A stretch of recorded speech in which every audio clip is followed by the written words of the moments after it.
Pemirsa Silet RCTI, ragam berita heboh dan panas berujung viral kembali mewarnai media massa maupun media sosial. Berita-berita tersebut menyasar kehidupan para selebritis maupun berita-berita umum lainnya.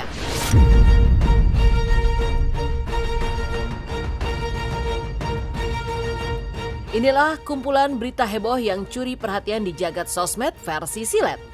Mulai dari momen haru mahal ini peluk dan kuatkan penonton yang kehilangan kedua orang tuanya, hingga aksi lucu seorang camat COD sebuah pohon besar.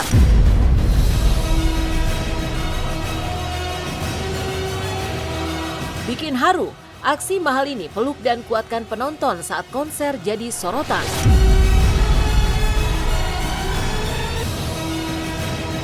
Momen haru mewarnai konser mahal ini saat pelantun tembang Sial itu menghampiri dan memeluk seorang penonton yang mengaku baru saja kehilangan kedua orang tuanya.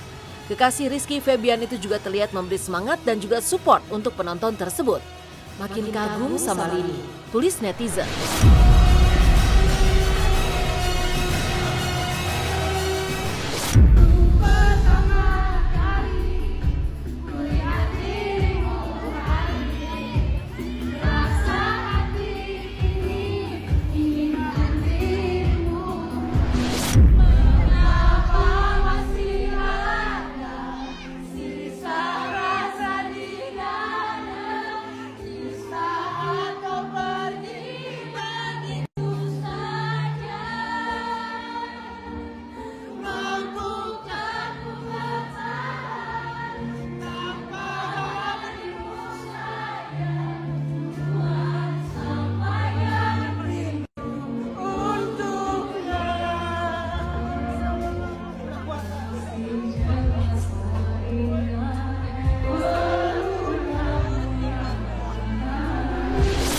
Untuk saat ini di umur aku sekarang, aku lebih ke kayak bersyukur aja kalau misalnya banyak orang yang dengerin. Yang penting aku sekarang lebih semangat untuk berkarya terus dulu.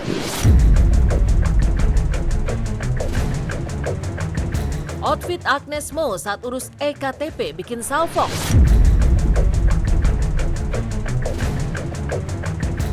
Agnes Mo membuat kehebohan saat datang ke Kelurahan Kedoya Utara, Jakarta Barat, wilayah tempat tinggalnya, lantaran hendak membuat EKTP.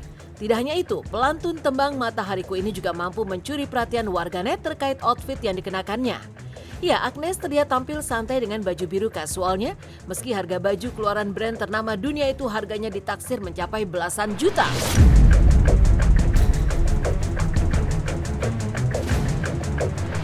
Hai, saya Agnes Mo. Saya mau ucapkan thank you banget untuk Kelurahan Kedoya Utara, terutama untuk Dinas Dukcapil yang telah membantu saya dalam kepengurusan KTP saya. Dan juga saya ucapkan terima kasih pastinya untuk PTSP Pemprov DKI Jakarta.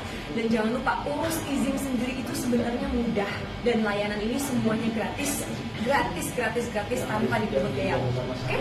Saya nggak peduli dilihat orang saya pakai sendal jepit atau pakai kaos, tapi kalau saya punya prestasi segudang, itu justru yang dilihat, itu yang bakal jadi kayak apa ya, kayak legasinya saya gitu.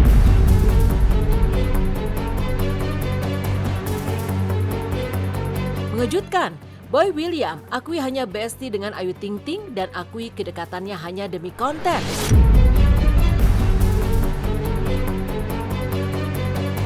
Beberapa waktu lalu, kedekatan Boy William dan Ayu Ting Ting sukses membuat baper fans kedua belah pihak. Apalagi keduanya tampak mesra bak sepasang kekasih, walau tanpa status yang pasti. Tetapi yang mengejutkan, Boy akhirnya mengakui jika hubungannya dengan pelantun alamat palsu tersebut hanya sebatas teman dekat dan bestie semata, tanpa embel-embel asmara seperti yang diharapkan para fans.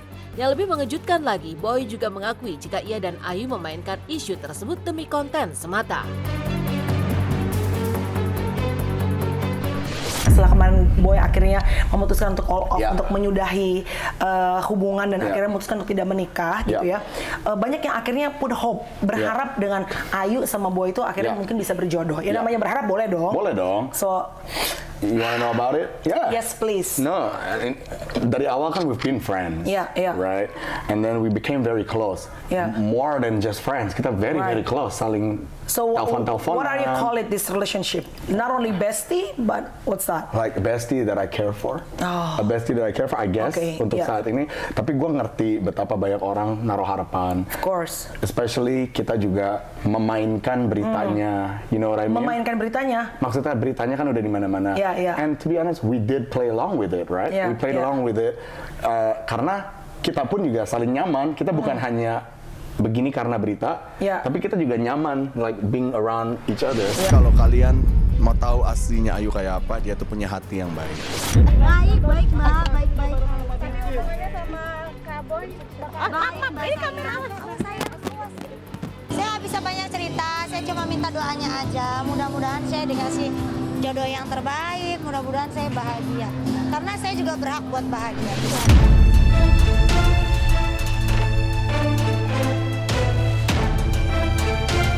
Curhat Prilly yang sempat disebut culun dan dibully ketika masih sekolah.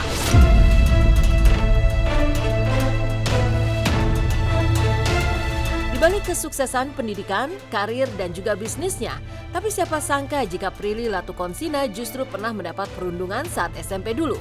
Hal itu dipicu penampilannya yang culun dan berkacamata, seperti para kutu buku. Yang lebih menyakitkan, kakak kelas dan adik kelas yang disukainya juga ikut pula membulinya lewat medsos, dengan ikut-ikutan menyebut dirinya culun. Hal inilah yang akhirnya membuat Prilly memutuskan keluar dari sekolah itu dan memilih homeschooling. Dan sebagai balasan sakit hatinya dulu, kini Prilly dengan bangga mengatakan, "Look at me." Aku tuh dulu culun banget, jadi waktu SMP aku tuh nggak ada deh cowok yang mungkin ngelirik aku tuh nggak mungkin. Karena aku bener-bener yang kayak culun, terus kan badan aku pendek ya, jadi aku paling kecil di sekolah. Terus kayak pakai kacamata, kunci rambut, nerd banget. I was the nerd, yang aku peduli itu cuma belajar. Cowok tuh takut banget lah pokoknya. Terus aku naksir sama kakak kelas dan adik kelas. Aku tuh naksir sama 2 orang, kakak kelas sama adik kelas. Dan dua-duanya kayak kesel gitu disukain sama aku, ngerti gak sih? Kayak mereka tuh kayak risih tahu kalau ada cewek culun namanya Prilly tuh suka sama dia. Sampai aku tuh sempet kayak nangis gitu, kenapa sih? Padahal gue cuma suka doang, gak ngeganggu. Masih banget aku ingat muka sama namanya. Sampai si adik kelas ini pernah nge-tweet di tweet dia kalau dia tuh benar-benar gak suka banget ada cewek namanya Prilly suka sama dia. Itu dia nge-tweet. Terus aku yang kayak sakit hati banget sih. Tapi sekarang look at me now. Zaman-zamannya sosial media baru banget in.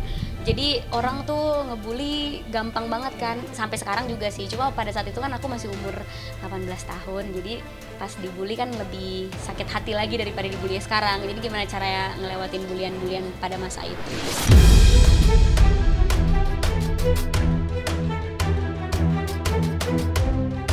Viral di sosmed. Viral potret desain rumah Messi di Miami berbentuk huruf M dan disebut super mewah sampai ada dermaga kapal pesiar hingga helipad.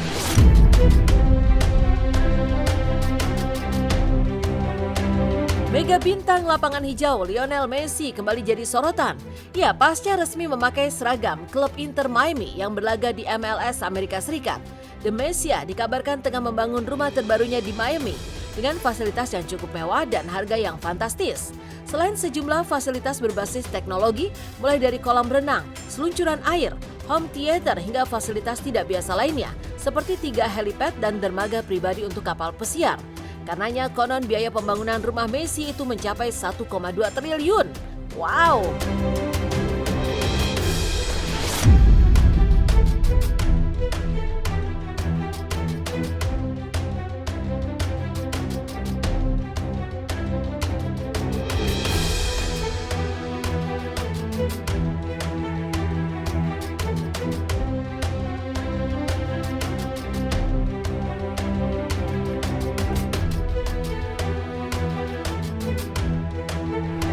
Ya itu dia, makanya Messi sangat-sangat sukses gitu. Memang dia semahal itu gitu. Mau 600 miliar per tahun gitu. Sehari mau 2M gitu. Jadi ya bakalan sukses Messi. Lucunya seorang camat COD atau cash on delivery pohon sengon besar. Ramai di sosial media aksi nyeleneh seorang camat dari daerah Kedung Banteng, Banyumas, Jawa Tengah yang memesan pohon sengon besar di aplikasi belanja online. Lucunya pohon sengon tersebut dibeli secara COD oleh sang camat.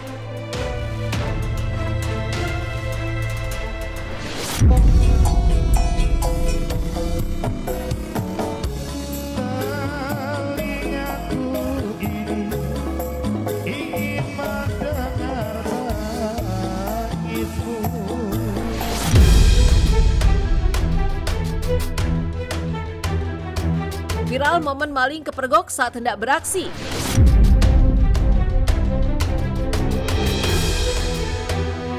Sebuah momen tak biasa ramai diperbincangkan saat seorang maling terciduk pemilik rumah saat ingin menggondol sepeda.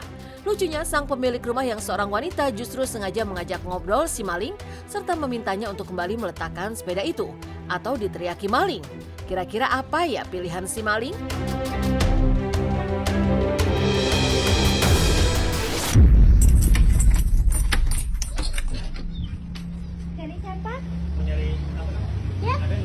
Siapa? Bos pasti bos Sapura 4. Bos Sapura 4 siapa namanya? Anissa. Oh enggak ada. Enggak ada ya? Iya. Mau diteriakin maling apa mau ditaruh lagi sepedanya? Bukan, ini katanya punya Anissa ini. Anissa siapa? Anissa Sapura 4. Enggak ada. Enggak ada ya? Iya, taruh lagi dah. Pintar masnya ya. Salah 4 berarti. Anissa siapa namanya? Anissa.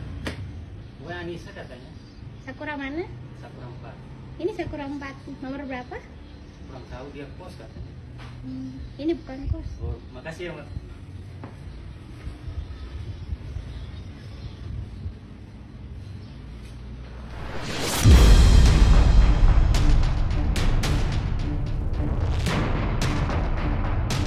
Syakir Daulay dilaporkan polisi terkait konten diduga mempermainkan proklamasi.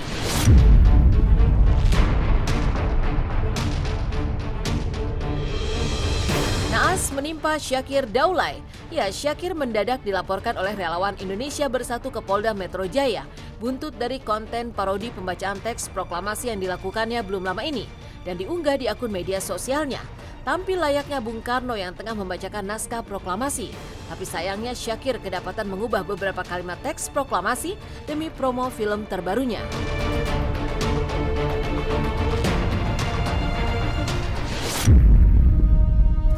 Proklamasi. Kami, jomblo-jomblo bangsa Indonesia, menyatakan keprihatinan kami terhadap perfilman Indonesia. Hal-hal mengenai film percintaan dan perhororan membuat kami semakin kesepian karena tidak ada yang mau diajak jalan. Maka dari itu, kami, jomblo-jomblo bangsa Indonesia, menyatakan akan merilis film yang berperi kejombloan. Ya, baik, terima kasih. Saya hadir di Polda Metro Jaya di SPKT dalam rangka akan melaporkan secara resmi saudara Syakir Daulay yang membuat konten tersebar di media sosial yang menggambarkan parodi suatu penghinaan terhadap tokoh proklamator kita kan Bapak Bung Karno sendiri sama Bung Hatta. Jadi kami sesalkan sebagai anak bangsa kenapa ada perbuatan yang sangat melecehkan dan suatu ya penistaan bukan penistaan tapi suatu pelecehan yang tidak sesuai dengan cita-cita perjuangan daripada tokoh proklamator.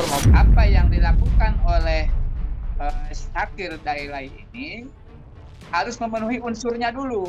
Ya, pertama bahwa unsur dia menghina lambang negara itu masuklah unsur tindak pidananya gitu lah. Unsurnya apa? Di situ ada maksud dengan tujuan untuk menghina lambang negara. Apakah maksud dia itu masuk enggak unsurnya tindak pidana itu? Kalau menurut saya tidak masuk. Nah, kalau itu masuk, yang mungkin bisa dijerat dengan pasal 57 junto pasal 68 Undang-Undang Nomor 24 Tahun 2009 yang mana ancamannya 5 tahun dan denda paling besar 500 juta.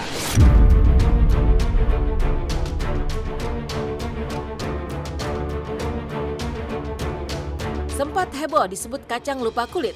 Fajar Sad Boy akui bukan kacang kulit.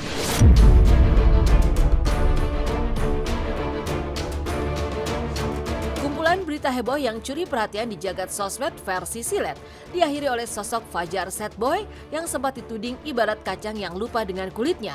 Ya, tudingan itu muncul setelah Fajar keluar dari manajemen Denny Cagur. Usai dirinya laris manis diundang ke berbagai acara televisi dan podcast. Lantas, apa kata Fajar soal tudingan itu? Benarkah ia tidak keluar, melainkan justru dikeluarkan oleh pihak manajemen?